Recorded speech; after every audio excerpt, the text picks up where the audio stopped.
Hello everyone, welcome to the 6th chapter of WPS Word. In this section, I'm going to talk about how to adjust the page when printing. In order to save paper during printing, multiple pages can be set to be printed on one sheet of paper. In the Word document, click Menu Print. In the Zoom area, you can set the number of pages per sheet. Up to 32 pages can be combined and printed on one sheet of paper. Next, I will teach you how to print the document in a condensed format. Press Ctrl A to select all document content. Press Ctrl D, set font.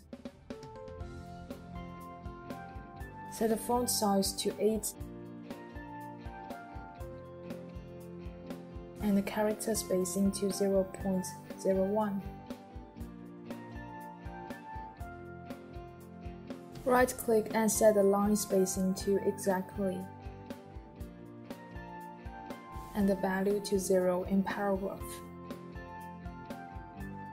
This is the end of this section. Thank you.